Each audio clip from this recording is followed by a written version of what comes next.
ಅಲ್ಲಿಂದ ಶುರುವಾದ ಕಥೆಗಳು.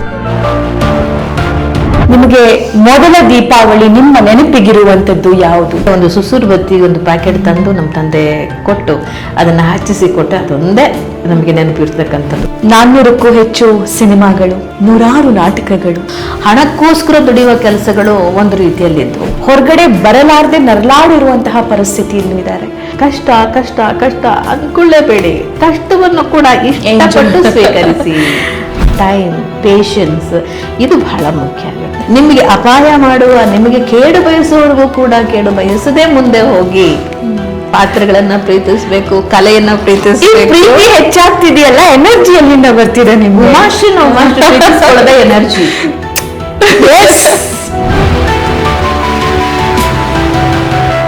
ರಂಗಭೂಮಿ ಕಲಾವಿದೆಯಾಗಿ ಆರಂಭ ಮಾಡಿದಾಗ ಮಿಸ್ ಮಾಡ್ಕೊಂಡಿದ್ದೆಲ್ಲ ಈಗ ಸಿಗ್ತಾ ಇದೆ ಅಂತ ಅನಿಸ್ತಿದೆಯಾ?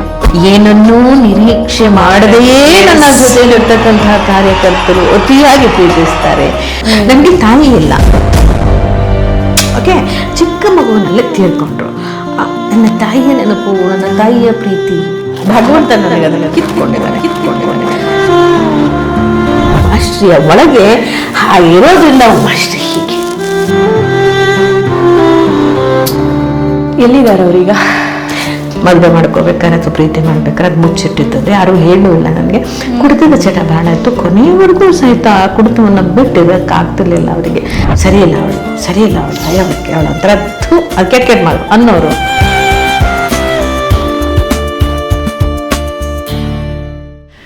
ನಮಸ್ಕಾರ.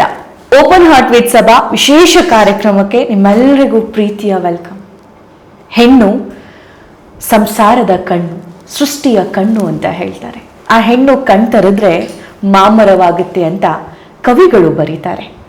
ಆ ಹೆಣ್ಣು ಮನಸ್ಸು ಮಾಡಿದ್ರೆ ಏನೆಲ್ಲ ಸಾಧಿಸಬಹುದು ಅನ್ನೋದಕ್ಕೆ ಓಪನ್ ಹಾರ್ಟ್ ವಿತ್ ಸಭಾ ಕಾರ್ಯಕ್ರಮದಲ್ಲಿ ನನ್ನ ಜೊತೆಗೆ ಕನ್ನಡದ ಕಣ್ಮಣಿ, ರಂಗಭೂಮಿ ಕಲಾವಿದೆ, ಕನ್ನಡ ಸಿನಿಮಾ ರಂಗದ ಅಪ್ಪಟ ಹಿರಿಯ ತುಂಬಾ ಅನುಭವಿ ಕಲಾವಿದೆ ಇದ್ದಾರೆ. ಅದೇ ರೀತಿಯಾಗಿ ಬೆಳಗ್ಗೆ ನನ್ನ ಹಿತೈಷಿ ಒಬ್ಬರಿಗೆ ಫೋನ್ ಮಾಡಿ ಮಾತಾಡ್ತಾ ಇರೋ ಸಂದರ್ಭದಲ್ಲಿ, ಹೇ ಸಭಾ, ಅವರು ಕಾಂಗ್ರೆಸ್ನ ಅಸೆಟ್ ಅಂತ ಅಂದ್ರು. ಹಾಗಾದ್ರೆ ಆ ಅಸೆಟ್ ಯಾರು? ನಾನು ಪರಿಚಯ ಮಾಡಿಕೊಡ್ತೀನಿ. ವಿಧಾನ ಪರಿಷತ್ನ ಸದಸ್ಯರು ಕೂಡ ಹೌದು, ಮೇಡಮ್ ಉಮಾಶ್ರೀ ಅವರು ನನ್ನ ಕಾರ್ಯಕ್ರಮದಲ್ಲಿ ಜಾಯಿನ್ ಆಗಿದ್ದಾರೆ. ಅಮ್ಮ ನಮಸ್ತೆ. ನಮಸ್ಕಾರ. ಕಾರ್ಯಕ್ರಮಕ್ಕೆ ಸ್ವಾಗತ. ಧನ್ಯವಾದಗಳು. ದೀಪಾವಳಿ ಹಬ್ಬದ ಹಾರ್ದಿಕ ಶುಭಾಶಯಗಳು ನಿಮಗೆ. ನಿಮಗೂ ಕೂಡ ದೀಪಾವಳಿ ಹಬ್ಬದ ಶುಭಾಶಯಗಳು. ಕನ್ನಡ ನಾಡಿನ ಸಮಸ್ತ ಜನತೆಗೂ ಕೂಡ ದೀಪಾವಳಿ ಹಬ್ಬದ ಶುಭಾಶಯ. ಹೇಗಿದ್ದೀರಾ ಅಮ್ಮ? ಚೆನ್ನಾಗಿದ್ದೇನೆ. ಬರ್ತಾ ಬರ್ತಾ ನಿಮ್ಗೆ ವಯಸ್ಸು ಮತ್ತೆ ಹಿಂದಕ್ಕೆ ತಗೊಂಡು ಹೋಗ್ತಿದೆ ಅಂತ ಅನ್ಸುತ್ತೆ ಪ್ರತಿ ಸಲ ನಿಮ್ಮನ್ನು ನೋಡಿದಾಗ. ಭಗವಂತನ ಕೃಪೆ ಅಮ್ಮ, ನಿಮ್ಮೆಲ್ಲರ ಹಾರೈಕೆ, ಕನ್ನಡ ನಾಡಿನ ಜನತೆಯ ಆಶೀರ್ವಾದ. 400ಕ್ಕೂ ಹೆಚ್ಚು ಸಿನಿಮಾಗಳು, 100 ನಾಟಕಗಳು. ನೀವು ಮಂತ್ರಿಯಾದ್ರಿ, ನೀವು MLA ಆಗಿದ್ರಿ, ಪರಿಷತ್ ಸದಸ್ಯರು ಕೂಡ ಆಗಿದ್ದೀರಿ. ಹೀಗಿದ್ರೂ ಕೂಡ ಅಲ್ಲಿಗೆ ಒಂದು ಸ್ವಲ್ಪ ಬಿಡುವಿನ ವೇಳೆಯಲ್ಲಿ ನೀವು ಮತ್ತೆ ರಂಗಭೂಮಿ ಕಲಾವಿದೆಯಾಗಿ ಅದನ್ನು ಜೀವಂತಗೊಳಿಸುವಂಥ ಪ್ರಯತ್ನ, ಮತ್ತೆ ನಾಟಕಗಳನ್ನು ಮಾಡುವಂತಹ ಪ್ರಯತ್ನ, ಈ ಎಲ್ಲ ಪಯಣ ಹೇಗಿದೆ ಮೇಡಮ್? ಹೇಗೆ ನಡೀತಾ ಇದೆ? ನನಗೆ ಸಂತೋಷ ಇದೆ ಅಮ್ಮ, ನನಗೆ ತುಂಬ ಸಂತೋಷ ಇದೆ. ನನಗೆ ಯಾವುದಾದ್ರೂ ರೀತಿಯಲ್ಲಿ ಒಂದು ಕೆಲಸ ಇರಬೇಕು. ಕೆಲಸ ಅಂದರೆ ಹಣವನ್ನು ದುಡಿಯುವಂತಹ ಕಾಲದಲ್ಲಿ ಹಣಕ್ಕೋಸ್ಕರ ದುಡಿಯುವ ಕೆಲಸಗಳು ಒಂದು ರೀತಿಯಲ್ಲಿದ್ದವು. ನಾಟಕಗಳನ್ನು ಮಾಡೋದ್ರ ಮೂಲಕ, ಸಿನಿಮಾಗಳನ್ನು ಮಾಡೋದ್ರ ಮೂಲಕ, ಹೀಗೆಲ್ಲನೂ ಕೂಡ. ಈಗ ಇನ್ನೊಂದು 2-3 ವರ್ಷಗಳಾದರೆ 50 ವರ್ಷಗಳಾಗತ್ತೆ ಈ ವೃತ್ತಿಗೆ ಬಂದು ನಾನು. ಸೊ ಈಗ ಆ ರೀತಿ ದುಡಿದು ಕೆಲಸ ಮಾಡಿದಂಥ ಈ ದೇಹಕ್ಕೆ ಸುಮ್ಮನೆ ಕೂರ್ಲಿಕ್ಕಂತೂ ಆಗಲ್ಲ. ಸೊ ಹಾಗಾಗಿ ಏನಾಗುತ್ತೆ, ಆ್ಯಕ್ಟಿವ್ ಆಗಿರಬೇಕು. ರೆಸ್ಟ್ ಯಾವಾಗ? ರೆಸ್ಟ್ ಅಂತಂದರೆ ನನಗೆ ಸರಿನೇ ಹೋಗಲ್ಲ. ರೆಸ್ಟ್ ಆದ ಕೂಡ ತಲೆ ಕೆಡ್ತಾ ಇರುತ್ತೆ, ಏನೂ ಆಗತ್ತೆ, ಏನೋ ಕಳ್ಕೊಂಡಂಗೆ ಅನಿಸ್ತಾ ಇರುತ್ತೆ. ಬಟ್ ಅದರಿಂದನೂ ಕೂಡ ಸ್ವಲ್ಪ ಹೊರಗಡೆ ಬರಬೇಕಾಗತ್ತೆ, ಸ್ವಲ್ಪ ನಮ್ಮ ದೇಹಕ್ಕೋಸ್ಕರ. ಯಾಕಂದರೆ ಒಂದು ವಯಸ್ಸಿನಲ್ಲಿ ಎಲ್ಲವೂ ಓಕೆ, ಆ ನಂತರದಲ್ಲಿ ಸ್ವಲ್ಪ ಈ ದೇಹಕ್ಕೂ ಕೂಡ ತುಂಬ ಶ್ರಮವನ್ನು ವಹಿಸಿರೋ ದೇಹಗಳು ಎಲ್ಲವೂ ಕೂಡ. ಈ ನಮ್ಮ ಒಳಗಿನ ಅಂಗಾಂಗಗಳನ್ನು ಹಿಡ್ಕೊಂಡು ನಮ್ಮ ದೇಹ ಅನ್ನತಕ್ಕಂಥದ್ದು, ಈ ಶರೀರ ಏನಿದೆ, ನಾವೇನಿದ್ದೇವೆ ಅದಕ್ಕೂ ಕೂಡ ಸ್ವಲ್ಪ ರೆಸ್ಟ್ ಅಂತ ಕೊಡಬೇಕು ಅಂತ ಅನಿಸುತ್ತೆ. ಅವು ನಮ್ಮ ಹಾಗೆ ದುಡ್ದಿದ್ದಾವೆಲ್ಲ ಪಾಪ. ನಮ್ಮ ಸಂಬಂಧಿಕರನ್ನ ನೋಡ್ಕೊಳ್ತೇವೆ, ನಮ್ಮ ಅಣ್ಣ ತಮ್ಮ, ನಮ್ಮ ಅಕ್ಕ ತಂಗಿಯರು, ನಮ್ಮ ಮಕ್ಕಳು, ಬಂಧು ಬಳಗ, ಮಕ್ಕಳು ಮೊಮ್ಮಕ್ಕಳು ಎಲ್ಲರ ಸುಖವನ್ನ ಬಯಸ್ತಾ ಎಲ್ಲರನ್ನೂ ಜೊತೆಯಲ್ಲಿ ಇರ್ತೇವೆ. ನಮ್ಮ ಜೊತೆಯಲ್ಲೇ ಇರುವ ಈ ಅಣ್ಣ ತಮ್ಮದಿರನ್ನ ಇವರನ್ನೆಲ್ಲ ನಾವು ಹೇಗೆ ನೋಡ್ಕೋತೀವಿ? We are not giving time at all. So ಅವರಿಗೂ ಸ್ವಲ್ಪ ಸಮಯ ಕೊಡಬೇಕು, ಯಾರೇ ಆದರೂ, ನೀವೇ ಆದರೂ ಸಹ. ಹೌದು ಹೌದು ಮ್ಯಾಮ್, ನೀವು ಹೆಣ್ಣು ಮಕ್ಕಳಿಗೆ ಒಂದು ಮಾದರಿ, ಎಲ್ಲ ಥರದಲ್ಲೂ ನೀವು ಮಾದರಿ. ಎಷ್ಟೋ ಕಷ್ಟಗಳನ್ನು ನೀವು ನೋಡಿದ್ದೀರಾ, ಆ ಕಷ್ಟಗಳನ್ನು ಮೆಲುಕು ಹಾಕಿಸ್ಬೇಕು ಅನ್ನೋದು ನನ್ನ ಇಂಟೆನ್ಷನ್ ಅಲ್ಲ, ಯಾಕಂದರೆ ಸುಮಾರು ಸಲ ನೀವು ಅದನ್ನು ಹೇಳಿದ್ದೀರಾ. ಆದರೆ ಈಗಲೂ ಕೂಡ ನಮ್ಮ ಸಮಾಜದಲ್ಲಿ ತುಂಬ ಹೆಣ್ಮಕ್ಳು ಅಂಥದ್ದೇ ಕಷ್ಟದ ಸಿಚುವೇಶನ್ನಲ್ಲಿದ್ದಾರೆ, ಹೊರಗಡೆ ಬರಲಾರದೆ ನರಳಾಡಿರುವಂತಹ ಪರಿಸ್ಥಿತಿಯಲ್ಲೂ ಇದ್ದಾರೆ. ಸೊ ಅಂಥವರಿಗೆ ಏನು ಮೆಸೇಜ್ ಕೊಡ್ತೀರಿ ಈ ಹಬ್ಬದ ಸಂದರ್ಭದಲ್ಲಿ? ಯಾಕಂದರೆ ಕತ್ತಲೆಯಿಂದ ಬೆಳಕಿನಡೆಗೆ ಅನ್ನೋ ಪಯಣ ಇದು. ಹೊರಗಡೆ ಬರೋದು ಅಂದರೆ ಯಾವ ಅರ್ಥದಲ್ಲಿ? ಅವರು ಕಷ್ಟಗಳಿಂದ ಹೊರಗೆ ಬರ್ತಕ್ಕಂಥ ಅರ್ಥವೋ ಅಥವಾ ಸಂಬಂಧಗಳಿಂದ ಹೊರಗಡೆ ಬರುವ ಅರ್ಥವೋ? ಯಾವ ಕಷ್ಟದಿಂದ ಹೊರಗಡೆ ಬರುವಂತಹ ಅರ್ಥ, ಅದು ಬಹಳ ಮುಖ್ಯ. ಕಷ್ಟ ಅನ್ನೋದು ಪ್ರತಿಯೊಬ್ಬ ಮನುಷ್ಯನಿಗೂ ಬಂದೇ ಬರುತ್ತೆ, ಅದು ಗಂಡಾಗಲಿ ಹೆಣ್ಣಾಗಲಿ ಬಂದೇ ಬರುತ್ತೆ. ಕಷ್ಟ ಅನ್ನತಕ್ಕಂಥದ್ದು, ಆ ಕಷ್ಟ ನಿವಾರಣೆ ಆಗದೇ ಇರತಕ್ಕಂಥ ಸಂದರ್ಭಗಳಿಗೆ ಇರೋದಿಲ್ಲ, ಅದಕ್ಕೊಂದು ಪರಿಹಾರ ಅನ್ನೋದು ಇದ್ದೇ ಇರುತ್ತೆ. ಅಥವಾ ಪರಿಹಾರ ಸಿಗಲಿಲ್ಲ ಅಂತ ಹೇಳಿದ್ರೆ ಒಮ್ಮೆ ಪ್ರಯತ್ನ, ಮತ್ತೊಮ್ಮೆ ಪ್ರಯತ್ನ ಆಗಲೇ ಇಲ್ಲ ಅಂತ ಹೇಳಿದ್ರೆ ಅದನ್ನು ಅಲ್ಲಿಗೆ ಬಿಟ್ಟು ಬಿಡೋದು ಒಳ್ಳೆಯದು. ಸುಮ್ಮನೆ ಅದನ್ನೆಲ್ಲ ತಲೆಗೆ ಹಾಕ್ಕೊಂಡು ಕೊರಗಿ ಡಿಪ್ರೆಷನ್ಗೆ ಹೋಗಿ ಬದುಕನ್ನು ಕಳ್ಕೊಳ್ಳೋದಕ್ಕಿಂತಲೂ ಮುಂದಿಂದೇನಿದೆ ಆ ಮುಂದನ್ನು ನೋಡ್ತಾ ಹೋಗ್ತಾ ಇರೋದು. ಸೊ ಹಾಗಾಗಿ ನಾ ಎಲ್ಲ ಹೆಣ್ಮಕ್ಳಿಗೂ ಹೇಳೋದಿಷ್ಟೇ, ಕಷ್ಟ ಕಷ್ಟ ಕಷ್ಟ ಅಂದ್ಕೊಳ್ಳೇಬೇಡಿ, ಕಷ್ಟವನ್ನು ಕೂಡ ಇಷ್ಟಪಟ್ಟು ಸ್ವೀಕರಿಸಿ. ಸೊ ಕಷ್ಟ ಅಂತ ಮೆದುಳಿಗೆ ಒತ್ತಡವನ್ನು ಮಾಡ್ಕೋಬೇಡಿ, ಟೇಕ್ ಇಟ್ ಈಸಿ. ಸಂತೋಷವನ್ನು ಎಷ್ಟು ಈಸಿಯಾಗಿ ತಗೋತೀವಿ ಹಾಗೆ ಕಷ್ಟವನ್ನು ಈಸಿಯಾಗಿ ತೊಗೊಂಡು ಹೋಗಿ, ಅದರ ಕಡೆ ಭಾಳ ತಲೆ ಕೆಡಿಸ್ಕೋಬೇಡಿ. ನಿಮ್ಮ ಹಿಂದೆ ಕಷ್ಟಕ್ಕೆ ಪರಿಹಾರಗಳೂ ಕೂಡ ಇರುತ್ತೆ. ಟೈಮ್, ಪೇಷನ್ಸ್, ಇದು ಬಹಳ ಮುಖ್ಯ ಆಗುತ್ತೆ. ಅದನ್ನು ಉಪಯೋಗ ಮಾಡ್ಕೊಳ್ಳಿ. ನಿಮಗೆ ಇಂಥ ಸಂದರ್ಭ ಒದಗಿ ಬಂದಾಗ ಒಂದಿಷ್ಟು ಪ್ರೆಷರ್ಗಳು ಇತ್ತು ಮನೆಯಲ್ಲಿ, ತಾಯಿ ತಂದೆ ಬಂಧು ಬಳಗ ಕುಟುಂಬದವರು ಎಲ್ಲನೂ. ಆದರೆ ಇದೆಲ್ಲವನ್ನು ನಾನು ಮೆಟ್ಟಿ ನಿಲ್ಲಬೇಕು, ನಾನು ಸಾಧನೆ ಮಾಡಬೇಕು ಅನ್ನುವಂಥ ಛಲ ಇತ್ತಲ್ಲ, ಅದು ತುಂಬಾ ಇಂಪಾರ್ಟೆಂಟ್. ಈಗಲೂ ಕೂಡ ಸುಮಾರು ಜನ ಹೆಣ್ಮಕ್ಳು, ನಾನು ವೈವಾಹಿಕ ಕಟ್ಟಳೆಯಲ್ಲಿ ಮಾತ್ರ ಅಲ್ಲ ಹೇಳ್ತಾ ಇರೋದು, ಆ ಬಂಧದಲ್ಲಿ ಮಾತ್ರ ಅಲ್ಲ ನಾನು ಹೇಳ್ತಾ ಇರೋದು, ಸುಮಾರು ಪ್ರಾಬ್ಲಮ್ಸ್ಗಳನ್ನು ಅನುಭವಿಸ್ತಾ ಇರ್ತಾರೆ ಮೇಡಮ್. ಈಗಲೂ ಪ್ಯಾರೆಂಟ್ಸ್ ಪ್ರೆಷರ್ ಇರುತ್ತೆ, ಸೊಸೈಟಿ ಪ್ರೆಷರ್ ಇರುತ್ತೆ, ಫ್ಯಾಮಿಲಿ ಪ್ರೆಷರ್ ಇರುತ್ತೆ, ಇದೆಲ್ಲವನ್ನು ಸಹಿಸ್ಕೊಂಡಿದ್ದಾರೆ. ಗಂಡು ಹೆಣ್ಣು ಅನ್ನೋ ಭೇದ ಇಲ್ಲ. ಸಮಸ್ಯೆಗಳಿಗಾಗಲಿ ಕಷ್ಟಗಳಿಗಾಗಲಿ ಮನುಷ್ಯರು ನಾವು. ಯಾರು ಜವಾಬ್ದಾರಿಯನ್ನು ನಿರ್ವಹಿಸಲಿಕ್ಕೆ ಶಕ್ತಿ ಇದೆಯೋ ಅವರಿಗೆ ಮಾತ್ರ ಇಂಥ ಹೊರೆಗಳು ಹೆಚ್ಚು ಹೋಗ್ಲಿಕ್ಕೆ ಸಾಧ್ಯ ಆಗೋದು. ಆ ಮನಸ್ಥಿತಿ ಇದ್ದವರಿಗೆ ಮಾತ್ರ ಇಂಥದ್ದೆಲ್ಲ ಬರೋಕ್ಕೆ ಸಾಧ್ಯ ಆಗೋದು. Feel good, feel good, you are capable ಅಂತ ಅರ್ಥ ಅದಕ್ಕೆ. ಸೊ ಯು ಆರ್ ಕೇಪಬಲ್ ಅಂತ ಅರ್ಥ. ಕರೆಕ್ಟ್. ಸೊ ನಿಮ್ಮ ಕೆಪಾಸಿಟಿನ ಇನ್ನೂ ವೃದ್ಧಿ ಮಾಡ್ಕೊಳ್ಳಿ. ಹೌದು. ನಿಮ್ಮ ಸಹಿಷ್ಣುವಿಕೆಯನ್ನು ಹೆಚ್ಚು ಮಾಡ್ಕೊಳ್ಳಿ, ಇನ್ನು ಪ್ರಯತ್ನಗಳನ್ನು ಹೆಚ್ಚು ಮಾಡ್ಕೊಳ್ಳಿ. ಅದನ್ನು ಮಾಡ್ತಾ ಮಾಡ್ತಾ ಮಾಡ್ತಾ ನೀವು ವಿಸ್ತಾರವಾಗಿ ವಿಶಾಲವಾಗಿ ಬೆಳೀತಾ ಹೋಗ್ತೀರಾ. ಅದು ಬಹಳ ಮುಖ್ಯ. ಹೌದು. ಇಲ್ಲದೆ ಹೋದರೆ ಏನಪ್ಪ ಇದು, ಅಯ್ಯೋ ಸಾಕಾಯಿತು, ಅಯ್ಯೋ ದೇವ್ರೇ, ಅಯ್ಯೋ ದೇವ್ರಂದ್ರೆ ಅಲ್ಲೇ ಇದ್ಬಿಡ್ತೀವಿ. ಅದು ಮಾಡಬೇಡಿ. Don't do that. Take it easy ಅಂತ ಯಾಕೆ ಹೇಳ್ತೀನಿ ಅಂತಂದರೆ, ಎಷ್ಟು ಸುಲಭವಾಗಿ ಟೈಮ್ ಮ್ಯಾನೇಜ್ಮೆಂಟ್, ಡಿಸಿಪ್ಲಿನ್, ಇದನ್ನೆಲ್ಲ ಮಾಡ್ತಾ ಹೋದರೆ you can do wonders. True. Yes. ವಯಸ್ಸಿನಲ್ಲಿ ನಿದ್ರೆ ಕಡಿಮೆ ಮಾಡಿ ಹೆಚ್ಚು ಕೆಲಸ ಮಾಡ್ತೇವೆ. ಹೆಚ್ಚು ಕೆಲಸ ಮಾಡ್ತಾ ಮಾಡ್ತಾ ಮಾಡ್ತಾ ಮಾಡ್ತಾ ಮಾಡ್ತಾ ಮಾಡ್ತಾ ದಿನಗಳು ಕಳೆದಿರುತ್ತೆ, ವರ್ಷಗಳು ಕಳೆದಿರುತ್ತೆ. ನೀವೆಲ್ಲ ಇಷ್ಟು ಕೆಲಸ ಮಾಡೋರಿಗೆ ಇಷ್ಟು ಕೆಲಸ ಮಾಡೋ ತಾಕತ್ತು ಬಂದುಬಿಟ್ಟಿರುತ್ತೆ ಅಷ್ಟೇ. ನಿಮ್ಮ ರಂಗಭೂಮಿ ಜರ್ನಿ ಶುರುವಾಗಿ ನೀವು ಮಂತ್ರಿಯಾದ್ರಿ, ಪರಿಷತ್ ಸದಸ್ಯರಾಗಿದ್ದೀರಿ, ನಿಮ್ಮ ಬಂಧು ಬಳಗ ಅಂದರೆ ನಿಮ್ಮ ಕಲಾವಿದರನ್ನು ಪ್ರತಿನಿತ್ಯ ನೋಡೋದು, ಅವ್ರಿಗೆ ಪ್ರೀತಿ ತೋರೋದು, ಅವ್ರು ಹೇಗಿದ್ದಾರೆ ಅಂತ ವಿಚಾರಿಸೋ ನಿಮ್ಮ ಕಾರ್ಯ, ಇದೆಲ್ಲ ನಡೀತಾನೆ ಇದೆ. ಇದೆಲ್ಲದರ ಮಧ್ಯೆ ಶರ್ಮಿಷ್ಠೆ ಅನ್ನೋ ನಾಟಕ, ಮತ್ತೊಂದು ನಾಟಕ, ಅದರ ಪ್ರದರ್ಶನ, ಈ ರಂಗಭೂಮಿ ಪ್ರೀತಿ, ಇದನ್ನ ಇನ್ನೂ ಹೆಚ್ಚಾಗ್ತಾನೆ ಹೋಗ್ತಾ ಇದೆಯಲ್ಲ ಮೇಡಮ್. ಅದ್ರ ಸೀಕ್ರೆಟ್ ಏನದರದು? ಆ ಎನರ್ಜಿ ಎಲ್ಲ ಬರುತ್ತೆ? ಮೊದಲನೇದು, ನಾನು ಕಲ್ತ್ಕೊಂಡದೇನಂತ ಹೇಳಿದ್ರೆ, ನನಗೆ ಗೊತ್ತಿರೋದು ಒಂದೇ, ನಾವು ಹುಟ್ಟಿ ಬಂದಿದ್ದೇವೆ ಅಂದರೆ ಯಾತಕ್ಕೋಸ್ಕರ ಹುಟ್ಟಿ ಬಂದಿದ್ದೇವೆ? ನಮ್ಮ ಸುಖವನ್ನು ಕಂಡುಕೊಳ್ಳೋಕ್ಕೆ ಮಾತ್ರವೇ ನಾವು ಹುಟ್ಟಿ ಬಂದಿದ್ದೇವ? ಮನುಷ್ಯ ತನಗೋಸ್ಕರ ತಾನು ಎಂದೂ ಹುಟ್ಟಿರೋದಿಲ್ಲ. ಯಾವ ಪ್ರಾಣಿ, ಪಕ್ಷಿ, ಗಿಡ ಗೆಂಟೆಗಳು ಯಾವುದೂ ತನಗೋಸ್ಕರ ಇರೋದಿಲ್ಲ. ನಮ್ಮಿಂದ ಮತ್ತೊಬ್ಬರು ಮಗದೊಬ್ಬರು ಅಟ್ಯಾಚ್ ಮಾಡೇ ಇರ್ತಾರೆ. ನಮ್ಮನ್ನು ನಮ್ಮ ತಂದೆ ತಾಯಿಗಳಿಗೆ ಅಟ್ಯಾಚ್ ಮಾಡಿದ್ದ, ನಮ್ಮ ತಂದೆ ತಾಯಿನ ಅವ್ರ ತಂದೆ ತಾಯಿಗಳಿಗೆ ಅಟ್ಯಾಚ್ ಮಾಡಿದ್ದ. ಅದು ಒಂದು ರೀತಿಯ ಚೈನ್ ಲಿಂಕ್ ಮನುಷ್ಯ ಸಂಬಂಧಗಳು ಇಲ್ಲಿ.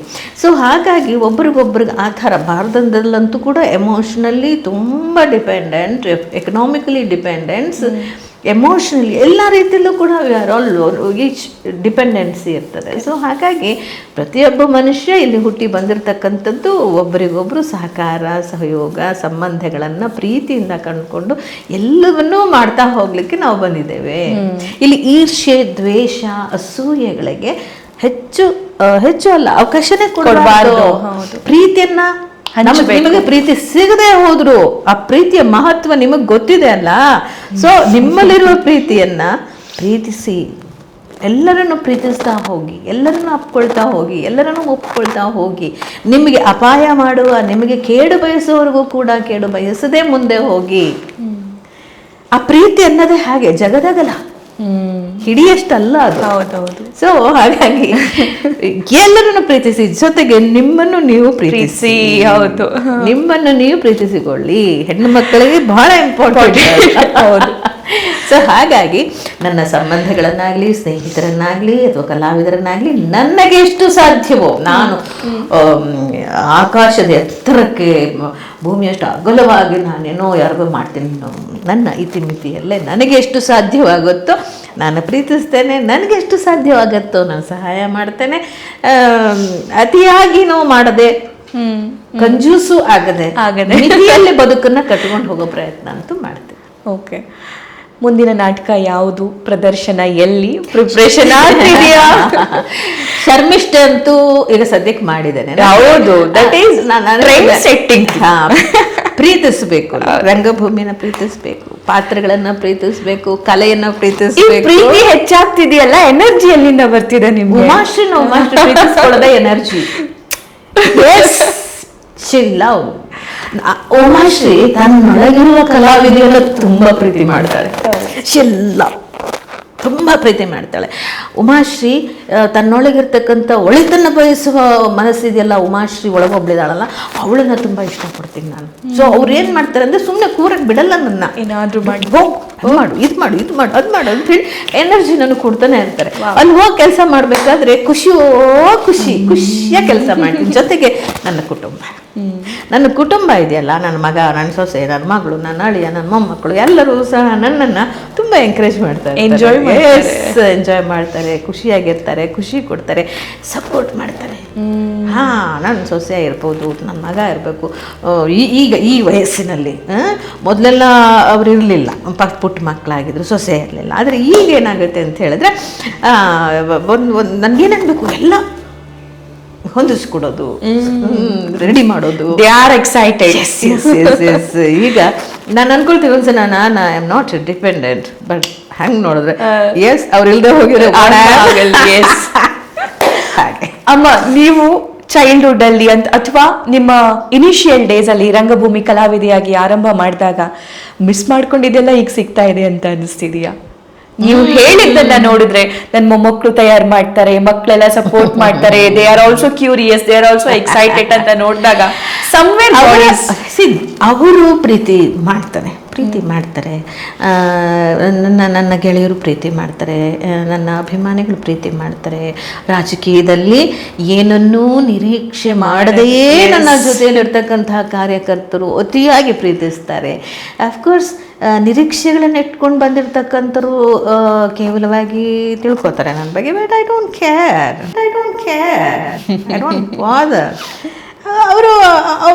ಅವರು ಯೋಗ್ಯತೆ, ಅರ್ಹತೆ, ಚಿಂತನೆ ಅಷ್ಟೇ ಇರ್ತದೆ. ಸೊ ಅವ್ರಿಗೂ ಒಳ್ಳೇದಾಗಲಿ ಅನ್ನೋರು, ಅವ್ರಿಗೂ ಒಳ್ಳೇದಾಗಲಿ, ನೋ ಪ್ರಾಬ್ಲಮ್. ಬಟ್ ನನ್ನನ್ನು ಪ್ರೀತಿಸುವಂಥ ಪ್ರೀತಿ ಇದೆಯಲ್ಲ, ಅಕ್ಕ ಅಂತಾರೆ, ಮೇಡಮ್ ಅಂತಾರೆ, ಅಮ್ಮ ಅಂತಾರೆ, ಸೊ ನಾನು ಏನು ಕೊಟ್ಟೇನೋ ಅವರಿಗೆ, ನಾನು ಏನೂ ಕೊಡ್ಲಿಕ್ಕೆ ಸಾಧ್ಯ ಇಲ್ಲ. ಒಂದು ಅವರನ್ನು ಕಾಳಜಿಯಿಂದ ಮಾತಾಡೋದು, ಅವ್ರ ಬಗ್ಗೆ ಒಂದು ಒಳ್ಳೆಯದನ್ನು ಬಯಸ್ತಕ್ಕಂಥದ್ದು, ಅವ್ರಿಗೆ ಬಾಯಿ ತುಂಬ ಮಾತಾಡೋದು, ಅವ್ರ ಜೊತೆ ನಗ್ನಗ್ತಾ ಸಮಯ ಕಳೆಯೋದು, ಅವ್ರ ಜೊತೆ ಊಟ ಮಾಡೋದು, ಅವ್ರಿಗೆ ಕಷ್ಟ ಇದ್ದಾಗ ಹೋಗಿ ಸಾಂತ್ವನ ಹೇಳೋದು. ಬರೀ ಸಾಂತ್ವನ ಹೇಳ್ತಾರೆ, ಬರೀ ಕಾಳಜಿ ಇಟ್ಕೊಂಡಿದ್ದಾರೆ, ಅಷ್ಟಾದ್ರೆ ಆಯ್ತಾ, ನಮಗೇನು ಮಾಡಿದ್ದಾರೆ, ಇಂಥವ್ರಿಗೆ ಇದಿಲ್ಲ, ಏನು ಔಷಧ ಇಲ್ಲ ಅದಕ್ಕೆಲ್ಲನೂ ಕೂಡ. ಈ ಕಾಳಜಿ ಕೊಡೋರು ಈ ಕಾಲದಲ್ಲಿ ಬೇಕಿರ್ತಾರಲ್ಲ, ಯಾವುದು ಪ್ರೀತಿಸೋರು ಬೇಕಲ್ಲ, ಸಾಂತ್ವನ ಹೇಳೋರು ಬೇಕಲ್ಲ, ಆ ಮನಸ್ಸಿರೋರು ಬೇಕಲ್ಲ. ಬರೀ ದುಡ್ಡು ಒಂದೇ ಅಲ್ಲ, ಬರೀ ಪವರ್ ಒಂದೇ ಅಲ್ಲ, ಅದನ್ನು ಹೊರತುಪಡಿಸಿ ಇನ್ನೂ ಏನೇನೋ ಇದೆ ಬದುಕಿನಲ್ಲಿ, ಅದನ್ನು ಕೊಡುವಂತಹ ಜನಗಳು ನಮಗೆ ಹೆಚ್ಚು ಬೇಕು ಅಲ್ವಾ? ಇದು ಒಂದು ಭಾಗ. ಬಟ್ ಬದುಕಿಗೆ ಬೇಕಾದ್ರೂ ಇವೆಲ್ಲವೂ ಅತಿಯಾಗಿ ಬೇಕಾಗ್ತದೆ. ನಿಮ್ಮನ್ನ ನೋಡಿದ್ರೆ ಪ್ರೀತಿ ಅನ್ನೋ ಮಾತು ಅಷ್ಟೇ ಅಲ್ಲ, ಪ್ರೀತಿ ನಿಮ್ಮ ಕಣ್ಣಲ್ಲಿ ಹೊಳಿತಾ ಇದೆ, ನಿಮ್ಮ ತುಟಿಯಿಂದ ಚಿಮ್ತಾ ಇದೆ. ಅದು ಅಂದ್ರೆ ಪ್ರೀತಿಸುವ ಜೀವ ಅಂತಾರಲ್ಲ, ನಿಮ್ಮನ್ನ ನೋಡಿದ್ರೆ ಪರ್ಫೆಕ್ಟ್ ಅಂತ ಅನ್ಸುತ್ತೆ. ಉಮೇಶ್ ಸರ್ನ ಎಲ್ಲರಿಗೂ ನೋಡಿ, ಯಾಕೆ ಪ್ರೀತಿಯ ಬಗ್ಗೆ ಅಷ್ಟು ದೊಡ್ಡ ಆಸೆ ಅಂತ ನನಗೆ ಕೇಳಿದರೆ ನೀವು, ನನಗೆ ತಾಯಿ ಇಲ್ಲ, ಓಕೆ, ಚಿಕ್ಕ ಮಗುವಿನಲ್ಲೇ ತೀರ್ಕೊಂಡ್ರು.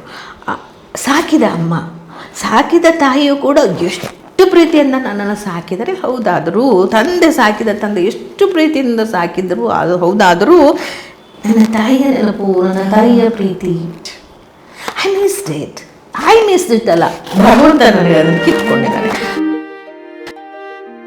ಸೊ ಅದು ಹೇಗಿದ್ದಿರಬಹುದು? 18 ತಿಂಗಳ ಹಣದ ತಾಯಿಯ ಪ್ರೀತಿ ಹೇಗಿರಬಹುದು ಅಲ್ವಾ?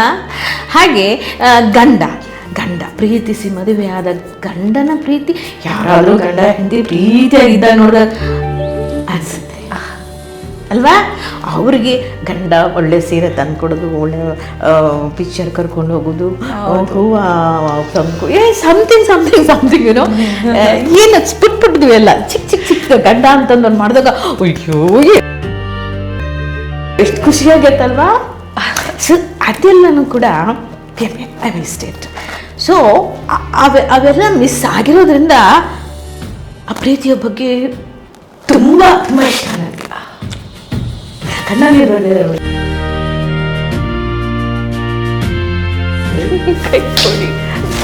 ನಿಮ್ ಕೈ ಕೊಡಿ, ನಾನು ಟಚ್ ಮಾಡಬೇಕು ಅಲ್ವಾ?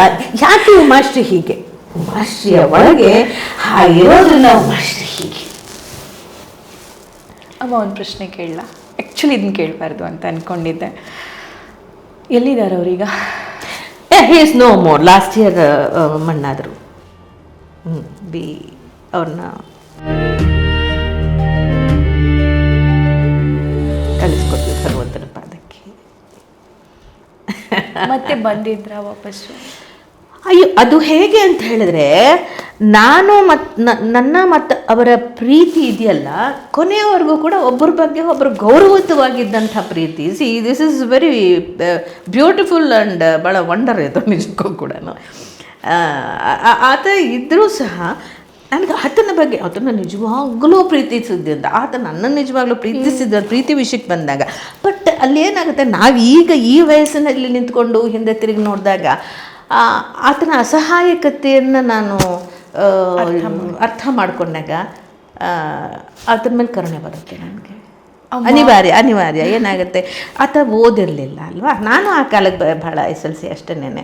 ನನಗೆ ಏನು 16-17 ವರ್ಷದ ಹುಡುಗಿ, ನನಗೆ ಎಂತ ಗೊತ್ತಾಗುತ್ತೆ ಮರೈತಿ ಅಲ್ವಾ?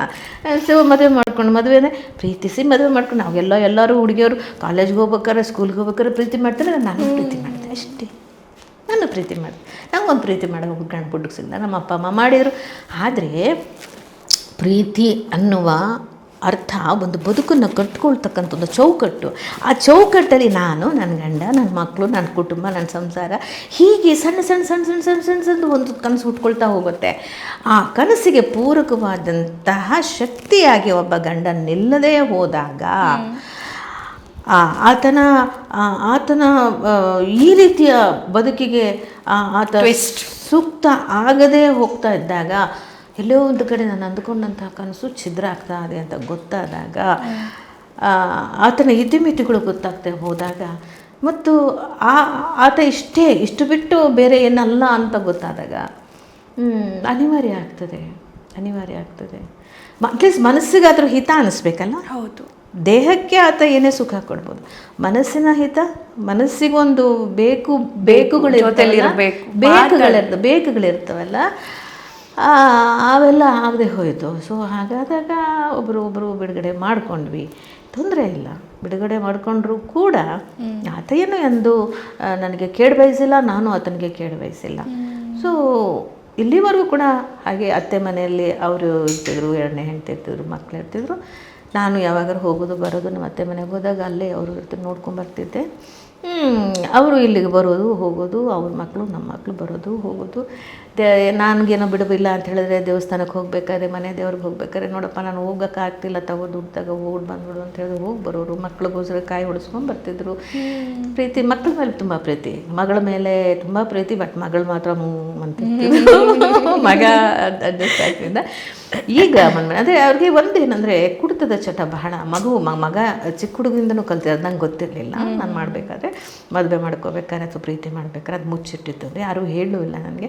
ಕುಡಿತದ ಚಟ ಬಹಳ ಇತ್ತು. ಕೊನೆಯವರೆಗೂ ಸಹಿತ ಕುಡಿತವನ್ನು ಬಿಟ್ಟಿರೋಕ್ಕಾಗ್ತಿರ್ಲಿಲ್ಲ ಅವರಿಗೆ. ಕೊನೆಗೆ ನಾನು ಇಷ್ಟೇ ಹೇಳಿದೆ, ನೋಡಪ್ಪ ನೀನು ಕುಡಿದು ಅಲ್ಲಿ ಇಲ್ಲಿ ಬೀಳೋದು ಬೇಡ. ನಿನ್ನ ಮನೆಯ 4 ಗೋಡೆ ಮಧ್ಯೆ 3 ಹೊತ್ತು ಕುಡಿಯಿದೆ, ನಿನ್ನ ಆರೋಗ್ಯ ಹಾಳು ಮಾಡ್ಕೊಳ್ದೆ, ಇತಿಮಿತಿಯಲ್ಲಿ ನೀನೇನಾದರೂ, ಯಾಕಂದರೆ ಅಡಿಕ್ಷನ್ ಬಿಟ್ಟು ಬರೋಕ್ಕಾಗ್ತಿರ್ಲಿಲ್ಲ ಆತನಿಗೆ. ಹೇಳಿದೆ. ಅದಕ್ಕೆ ಗೌರವ ಕೊಟ್ಟಿದ್ರು. ನನ್ನ ಹೆಂಡತಿ ಮರ್ಯಾದೆ ಹೋಗ್ಬಿಡುತ್ತೆ, ಬೇಡ ನನ್ನ ಮೇಲೆ ಹಂಗೆ ಮಾಡಬಾರ್ದು, ಆ ಥರದ್ದೆಲ್ಲ ಪಾಪ ಇತ್ತು ಆ ಮನುಷ್ಯನಿಗೆ. ಈಗ ಅದೇ ಆ ಕುಡಿದು ಏನಾಯಿತು, ಬ್ರೈನ್ನಲ್ಲಿ ಆ ಸೆಲ್ಸ್ಗಳೆಲ್ಲನೂ ಸ್ವಲ್ಪ ಡ್ಯಾಮೇಜ್ ಆಗಿ ನೆನಪಿನ ಶಕ್ತಿ ಹೋಯಿತು. ನಾನೇನಿಲ್ಲ, ನನ್ನ ಗಂಗಾ ಅಂತ ಎರಡನೇ ಹೇಳ್ತಿದ್ದಾರೆ, ಮತ್ತು ನಮ್ಮ ಅರ್ಜುನ ತೀರ್ಕೊಂಬಿಟ್ಟ ದೊಡ್ಡ ಮಗ, ನಮ್ಮ ದೇವರಾಜ ಇದ್ದಾನೆ, ಅವನು ಮತ್ತು ಅವ್ರ ತಾಯಿ ಇದ್ದರು, ದೇಖ್ಪಾಲ್ ಮಾಡಿದ್ರು. ನಾವು ಕೂಡ ನಮಗೆ ಎಷ್ಟು ಸಾಧ್ಯ ಅದು. ಇಷ್ಟೆಲ್ಲ ಕಳ್ಕೊಂಡ್ಮೇಲೆ ಈ ಸ್ವೀಕಾರ ಹೆಂಗೆ ಬಂತು ನಿಮಗೆ? ಅಮ್ಮ ತಗೋಬೇಕಮ್ಮ, ಏನು ಮಾಡೋಕ್ಕಾಗಲ್ಲ, ಎಲ್ಲವೂ ಸಿಚುವೇಶನ್ ಹೆಂಗಂದ್ರೆ ಅಮ್ಮ, ತನ್ನ ಗಂಡನಿಗೆ ಅಥವಾ ತನ್ನ ಬಾಯ್ ಫ್ರೆಂಡಿಗೆ ಯಾರಾದರೂ ಹುಡುಗಿ ಮೆಸೇಜ್ ಮಾಡಿದ್ರೆ ಹುಡುಕೊಂಡು ಹೋಗಿ ಹೊಡಿಯೋ ಸಿಚುವೇಶನ್. ಬಟ್ ಇಷ್ಟು ದೊಡ್ಡ ಸ್ವೀಕಾರ ಎಲ್ಲ ನಾನು ಅದನ್ನು ಗಂಡ ಅನ್ನೋ 1-2 ಪದ ನನ್ನ ಜೀವನದ ನಾನು ಮರ್ತೇ ಬಿಟ್ಟಿದ್ದೀನಿ. ಅವರು ನನ್ನನ್ನು ಪ್ರೀತಿಸಿದ ಒಂದು ಜೀವ, ನಾನು ಅವರನ್ನು ಪ್ರೀತಿಸಿದ ಒಂದು ಜೀವ. ಆ ಜೀವಗಳು ಪರಸ್ಪರ ಗೌರವಯುತವಾಗಿದ್ವಿ ಅಷ್ಟೇ. ದೇಹಗಳು ದೂರ ಆದವು ಅಷ್ಟೇ. ಆದರೆ ಪರಸ್ಪರ ಕಾಳಜಿಯಿಂದ ಒಬ್ಬರನ್ನೊಬ್ಬರನ್ನು ಹಿತವನ್ನು ಬಯಸೋದು ಯಾವತ್ತೂ ಕಡಿಮೆ ಆಗಲಿಲ್ಲ. ಅದು ಬಹಳ ಮುಖ್ಯವಾದ್ದು ಅಂತ ನಾನು ನಿಮ್ಗೆ ಹೇಳ್ತಾ ಇರೋದು. ದೈಹಿಕವಾಗಿ ಅವ್ರ ಜೊತೆಯಲ್ಲಿದ್ದಾಗ ನನಗೆ ತುಂಬ ನೋವಾಗಿದೆ. ಸೊ ಆ ಚಿಕ್ಕ ಮಗುವಿನಲ್ಲಿ ಆದಂತಹ ಮಾನಸಿಕ ಮತ್ತು ದೈಹಿಕ ಹೊಡೆಯೋದು ಬಡಿಯೋದು ಅಂತಲ್ಲ, ಇನ್ನು ಬೇರೆ ಬೇರೆ ಅರ್ಥದಲ್ಲಿ. ಸೊ ಹಾಗಾಗಿ ಆ ಶಾಕ್ ಏನಿದೆಯಲ್ಲ, ಆಗಿನ ಶಾಕ್ ಏನಿದೆಯಲ್ಲ, ನನಗೆ ಬೇಡಪ್ಪ ಬೇಡಪ್ಪ ಅಂತ ಅನಿಸಿದ್ದು ಹೌದು. ಆಗ 18-19ನೇ ವಯಸ್ಸಲ್ಲಿ ಬೇಡ ಅಂತ ಅನಿಸಿದ್ದು ಹೌದು, ಒಂದು 2-3 ಇಯರ್ಸಲ್ಲೇ.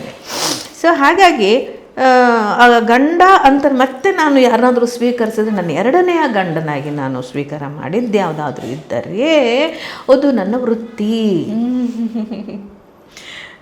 ನನಗೆ ವೃತ್ತಿ ಪ್ರೀತಿಯನ್ನು ತಂದು ಕೊಟ್ಟಿದೆ, ವಿಶಾಲವಾದ ಪ್ರೀತಿಯನ್ನು ಗಳಿಸ್ಕೊಳ್ಳೋಕೆ ಅವಕಾಶ ಮಾಡಿಕೊಟ್ಟಿದೆ. ನನ್ನ ಹೊಟ್ಟೆ ಬಟ್ಟೆ, ಮಕ್ಕಳ ಹೊಟ್ಟೆ ಬಟ್ಟೆ, ವಿದ್ಯಾಭ್ಯಾಸಕ್ಕೆ ಒಬ್ಬ ಗಂಡನಾಗಿ ನಾನು ಸಪೋರ್ಟ್ ಮಾಡಿದ್ದೆ. ಸಾಮಾಜಿಕ ಗೌರವವನ್ನು ತಂದು ಕೊಟ್ಟಿದೆ. 10 ಜನ ನನ್ನನ್ನು ಒಪ್ಕೊಳ್ಳುವಂಥ ಸ್ಥಿತಿಗೆ ನನ್ನ ವ್ಯಕ್ತಿತ್ವವನ್ನು ರೂಪಿಸ್ಕೊಟ್ಟಿದೆ. ಸೊ ಹಾಗಾಗಿ ಇದು ನನಗೆ ಬಹಳ ಮುಖ್ಯವಾದಂಥದ್ದಾಯಿತು. So I am living with my profession ಅನ್ನೋ ಗಂಡ. ಮುತ್ತಿನಂಥ ಮಾತು ಹೇಳಿದ್ರಿ ಅಮ್ಮ, ಮುತ್ತಿನಂಥ ಮಾತು ಹೇಳಿದ್ರಿ.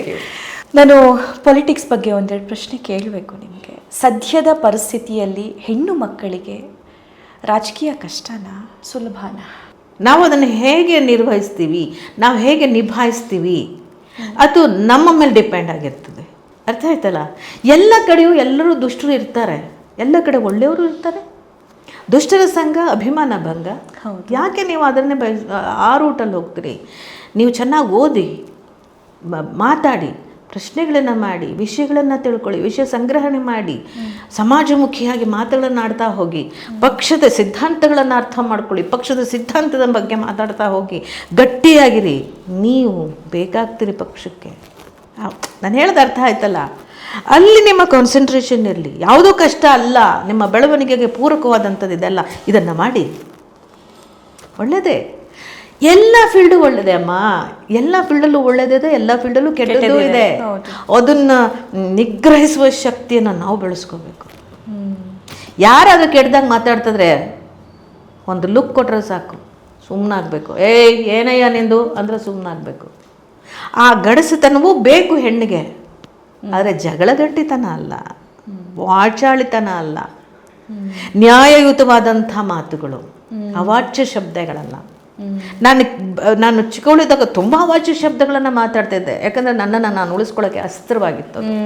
ಹಾಗಾಗಿ ನನ್ನನ್ನು ಸರಿಯಿಲ್ಲ ಅವಳು ಅಯ್ಯವಕ್ಕೆ ಅವಳು ಅಂತಾರೆ, ಅದು ಕೆಟ್ಟ ಮಾತು ಅನ್ನೋರು ಅಂದ್ರಂತಾರೆ. ಬಟ್ ನಿಮ್ಮನ್ನು ನೀವು ಉಳಿಸ್ಕೋಬೇಕಾಗಿ ಗಟ್ಟಿಯಾಗಿರಿ, ಕೇಳಿ, ಯಾಕಪ್ಪ ಏನು ಕೇಳಿ, ತೊಂದರೆ ಇಲ್ಲ. ಆದರೆ ಎಲ್ಲಿ ಹೇಗೆ ನಡ್ಕೋಬೇಕು ನಡ್ಕೊಳ್ಳಿ.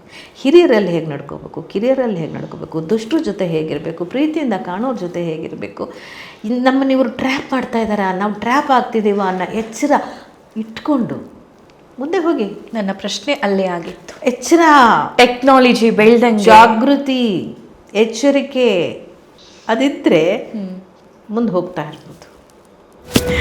ಅಷ್ಟೇ ಅಲ್ಲ, ಅಷ್ಟೇ. 21ರ ವಯಸ್ಸಲ್ಲಿ 75ರ ಪಾತ್ರ ಅಮ್ಮ. ಅದು ಏನಮ್ಮ ಇವೆಲ್ಲ ವ್ಯತ್ಯಾಸ ಇದೆ ಕಂಡ್ರೆ, ಕಲ್ತ್ಕೊಂಡ್ರೆ ಅಂತ. ಮಿನಿಸ್ಟರ್ ಆಗದೆ ಯಾವಾಗ ಮತ್ತೆ ನೀವು ಜನ ಕಾಯ್ತಿದ್ದಾರೆ ಅಲ್ಲಿ? ನಂಗೆ ಗೊತ್ತಿಲ್ಲ. ಪುಟ್ಟಕ್ಕ ಇಲ್ಲಿದೆ ಮುದ್ದು ಪುಟ್ಟಕ್ಕ. ಅಮ್ಮ, ರಾಜು ತಾಳಿಕೋಟಿ ಸರ್ ಮೊನ್ನೆ ತಾನೆ ನಮ್ಮನ್ನೆಲ್ಲ ಬಿಟ್ಟು ಹೋದ್ರು. ನೋವಿದೆ, ಆತ ನೋವಿನಲ್ಲೂ ಕೂಡ ನಗ್ನಗ್ತಾ ಮಾತಾಡ್ತಾನೆ. ಬಹುಶಃ ನನ್ನ ತಾಯಿ ತಂದೆಯ ಪ್ರೀತಿ ಹಡ್ದವ್ರದ್ದು ಕಾಣಲಿಲ್ವಲ್ಲ ನಾನು, ಅದನ್ನ ಇವನೇ ನನಗೆ ಕೊಡ್ತಾ ಇದ್ದಾನ ಅಂತ ಅನಿಸ್ಬಿಡುತ್ತೆ ಒಂದ್ಸಲ. ನಿನ್ನದು ಅಂತ ಕಥೆ ಇತ್ತು, ಅಥವಾ ನಿನ್ನ ಕಥೆಯನ್ನು ನನ್ನಲ್ಲೇ ಕಂಡುಕೊಂಡ್ಯೋ?